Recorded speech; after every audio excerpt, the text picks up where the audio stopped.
Reserve bank of India ने जारी की एनबीएफसी अपर लेयर की लिस्ट। आरबीआई के अपर लेयर में 15 एनबीएफसीज को मिली जगह। एलआईसी हाउसिंग फाइनेंस पहले स्थान पर। तो विशेष जानकारी से पहले once again very good morning to you all. मैं विकास कुमार सिंह अपने channel Bank and Fin Info के साथ आपके सामने फिर से हाजिर हूँ। और आज के सेशन का डेट 16 सितंबर 23 है। अगर आपने चैनल को सब्सक्राइब नहीं किया है तो तुरंत कर लें। भारतीय रिजर्व बैंक ने वित्तीय वर्ष 2024 के लिए अपर लेयर में जगह बनाने वाली 15 एनबीएफसी कंपनीज की लिस्ट जारी कर दी है। एनबीएफसी कंपनीज में विस्तार और उससे जुड़े जोखिम का असर दूसरे सिस्टम पर बढ़ने को रोकने के लिए आरबीआई ने रेगुलेशन नियम बनाई है। ये नियम आरबीआई की अलग अलग लेयर्स में शामिल एनबीएफसी कंपनीज के लिए अलग अलग स्तर पर लागू होते हैं। रिजर्व बैंक ऑफ इंडिया की अपर लेयर लिस्ट में शामिल एनबीएफसी कंपनीज पर बैंकों के जैसे नियम लागू होते हैं। रिजर्व बैंक ऑफ इंडिया ने गुरुवार को वित्तीय वर्ष 2024 के लिए नॉन बैंकिंग फाइनेंशियल कॉर्पोरेशन के लिए स्केल बेस्ड रेगुलेशन के तहत अपर लेयर में शामिल 15 एनबीएफसीज की लिस्ट जारी कर दी है। लिस्ट में एलआईसी हाउसिंग फाइनेंस लिमिटेड पहले स्थान पे है। उसके बाद बजाज फाइनेंस लिमिटेड दूसरे और तीसरे स्थान पे श्री राम फाइनेंस लिमिटेड है। Tata motor finance business service limited, जिसे पूर्व में टाटा मोटर्स फाइनेंस लिमिटेड को उसके चल रहे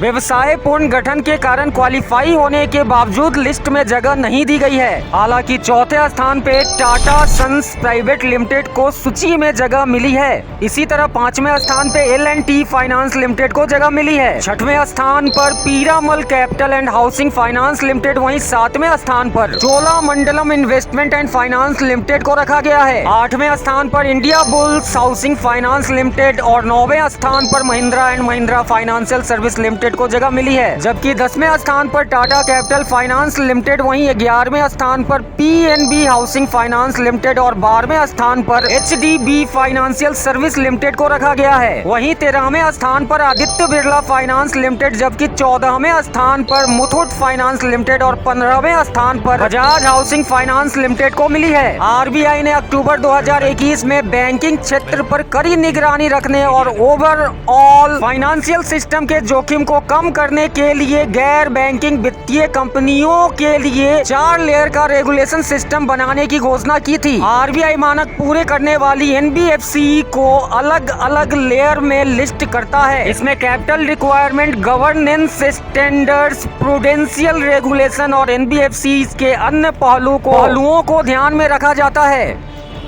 तो आने वाले दिनों में देखा जाएगा कि कौन कौन से बचे एनबीएफसी किस किस श्रेणी में रखे जाते हैं। Ending of the session, subscribe now. Thank you, thanks.